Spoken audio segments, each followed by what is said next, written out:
Our next guest is an actor, producer, and stand-up comedian who you may have seen all over the internet with this viral clip. Take a look. Can I get some Skittles, some dips, Reese's Pieces, pretzels, and a large popcorn? A large? You got money. He got money. Get it all for him. That clip launched her into internet fame and helped snag her a job at BuzzFeed with over 138 million video views. She quickly rose the ranks to become one of the company's youngest developing partners. After breaking the internet with countless memes, she's been named one of Forbes 30 under 30, landed TV roles on networks like Netflix, ABC, and Comedy Central, co-starred in the HBO comedy series A Black Lady Sketch Show. In her debut book, She Memes Well, Quinta Brunson shares a series of essays describing her personal journey into stardom. And joining us now from her office in LA, please welcome Quinta to the Tam Fam. Congratulations. Thank you for having me. Okay, I know you're busy writing, so I'm not sure if you read these words from Teen Vogue. They talk about your book, and it says, She Memes Well thoughtfully maps your evolution and unveils a vulnerable side of a sharp-tongued, vibrant woman whose face has launched 1,000 memes. Could you ever have imagined that reaction when you were writing this book? Oh my goodness, no. I mean, I'm happy that was the reaction.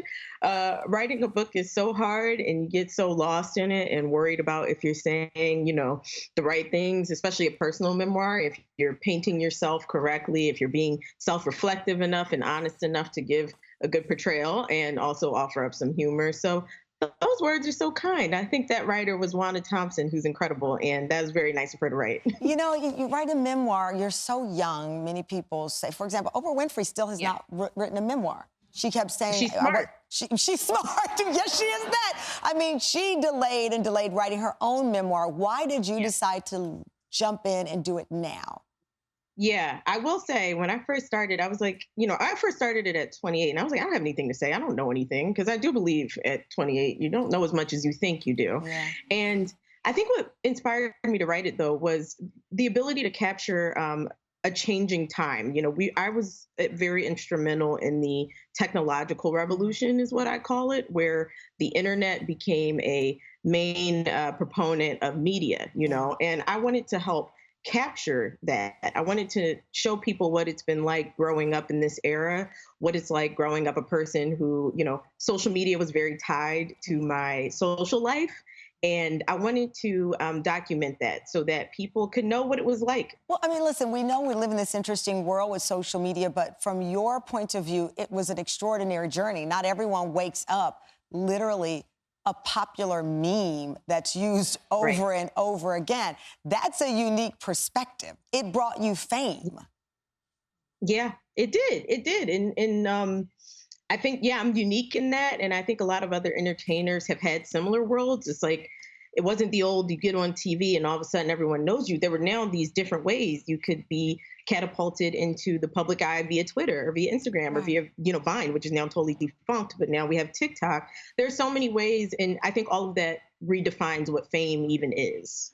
Did it happen fast for you? I know you talk a lot about it in the book, too. In 2014, you produced one of your first Instagram videos to go viral with the girl who's never been on a nice date. Did it seem to go fast because of social media, where in a blink of an eye, everyone knows your face, they know your story, or so they think, until you tell us the real truth in your memoir? Yes, I think that it was fast and unpredictable, because when I first put that video online, I don't know if you guys remember this time, but Instagram had just gotten video. So there was no way to really know what was going to happen. There was no way to predict that I'd be able to make a living off of, that platform. But more than fast, it was just like I was working my job at Apple and people were coming, asking me to fix their phone, but also being like, don't I know you? And I was like, let me just, maybe, I don't know. You wrote in your book, I hadn't really thought about combining the internet with my comedy. I'd been so focused on the stage that anything less than that didn't seem worth it. But maybe there was something to it. It would be a safe test ground. If I didn't land, I could always delete it. I mean, which I thought, that's genius. You're thinking, I'm going to use it as a test ground. I can delete it if it doesn't work. And it led you to the stage, the place you always felt you were meant to be on, and this show. You just had to flip the script, so to speak. Yes, I did. I mean, without the internet, I would not have, gotten to get to this point of creating. I think everyone's creative journey is different. For me, the internet, testing with audiences, seeing what hits, it really helped me. And getting to land on a show like this, Abbott Elementary, which I'm so excited about, was so due in part to my journey so far, growing with audiences, seeing what it is people actually want to and need to see. Yeah. And I think that landed me at Abbott. I love also the title of the book, She Memes Well. So much on the internet is left to interpretation, and it creates a lot of conflict and misunderstanding. Talk to me about that title. What does it mean for you? Oh, that's a great question. For me, it was a double entendre. I've been a meme so many times that I felt, that was a cute little premise. But more than that, I'm a person who's always doing my very best. And I always hope it's good enough. In the world where the internet makes your mistakes public and it makes your successes public, I thought it was beautiful to put in the book and kind of make that the title, that I always mean well. And, all of me will be seen, and I hope it's seen with the best intentions. Absolutely, and that is so true. You resonate that. Thank you. I mean, on the back of the book, you're hanging out with good company. Issa Rae, Gabrielle Union, Nick Kroll, all of these high-praised names for you. But at the end of the day, for me, you know what matters? That you went to Temple University. I know, Tamron, I know, my Temple girl, I know, people like me too. I just love you. I think you're so beautiful. I love your show. I'm not going to go too deep, but I really just appreciate your presence on network television. Oh, thank you. All that praise means a lot, but this is a big deal too.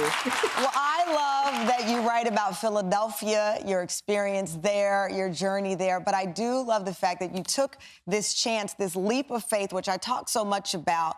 You took the leap of faith online, and I can't stress enough, it then led you to where you are supposed to be, which was creating, writing, executive producing what is going to be a hit show on television. So congratulations to you. Thank you.